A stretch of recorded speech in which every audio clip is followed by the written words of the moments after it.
Hello बच्चों, let's see the question. If a person can see an object clearly when it is placed at 25 centimeter away from him but not distant object, he is suffering from A. myopia, B. hypermetropia, C. astigmatism and D. none of these. Now to answer this question, first we will discuss here the key concept, and here the key concept will be human eye defect. तो basically यहाँ पे अगर हम बात करें human आई की, it is natural optical instrument जिसके through हम यहाँ पे डिफरेंट ऑब्जेक्ट्स को क्लियरली देख पाते हैं. यहाँ पे डिफरेंट पार्ट्स होते हैं जिनकी हेल्प से जो इमेज होती है वो रेटिना पे यहाँ पे फॉर्म होती है.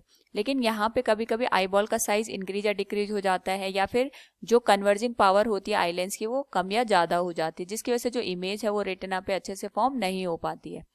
नाउ यहाँ पे अगर हम बात करें जो ह्यूमन आई डिफेक्ट्स होते हैं उनमें से मायोपिया की, तो जो मायोपिक पर्सन होता है इसको नियर बाय ऑब्जेक्ट्स तो क्लियरली दिखाई देते हैं, लेकिन यहाँ पे जो फार ऑब्जेक्ट होते हैं वो क्लियरली दिखाई नहीं देते.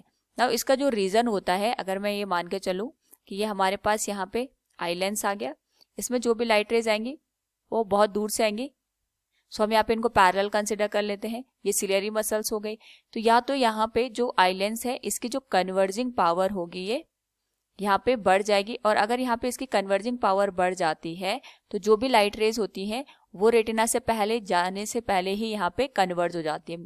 तो इसकी वजह से जो इमेज है वो रेटिना पे फॉर्म नहीं हो पाती है.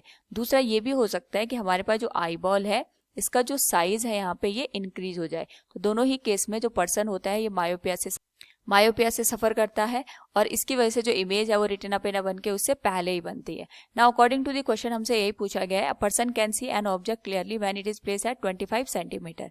क्योंकि हमारे पास जो नॉर्मल पर्सन होता है उसके लिए जो नियर पॉइंट होता है यानी नियर बाय जो ऑब्जेक्ट्स होते हैं वो 25 सेंटीमीटर के डिस्टेंस पे रखे ऑब्जेक्ट को क्लियरली देख पाता है. तो यहाँ पे जो पर्सन है उसको नियर बाय चीजें तो क्लियरली दिखाई देती है, बट वो डिस्टेंस के ऑब्जेक्ट को क्लियरली देख नहीं पाता है. तो ये तभी पॉसिबल हो पाता है जब वो पर्सन यहाँ पे मायोपिया से. नाउ यहाँ पे अकॉर्डिंग टू द क्वेश्चन अगर हम अंडरस्टैंड करें तो ये हमारे पास आ गया डिफेक्टेड आई. तो इस केस में जो भी लाइट रेज आएंगी इस तरीके से इन्फिनिटी से वो यहाँ पे कन्वर्ज हो जाएंगी, और कन्वर्ज यहाँ पे रेटिना पे ना होके पहले इससे कन्वर्ज हो जाती है. तो जो भी इमेज बनती है हमारे पास वो यहाँ पे क्लियरली नहीं बन पाती. या तो यहाँ पे जो आई बॉल है इसका साइज बढ़ गया होगा, या तो कन्वर्जिंग पावर लेंस की बढ़ जाती है. दोनों ही केसेस में हमारे पास यहाँ पे जो इमेज होती है वो रेटिना से पहले ही फॉर्म हो जाती है.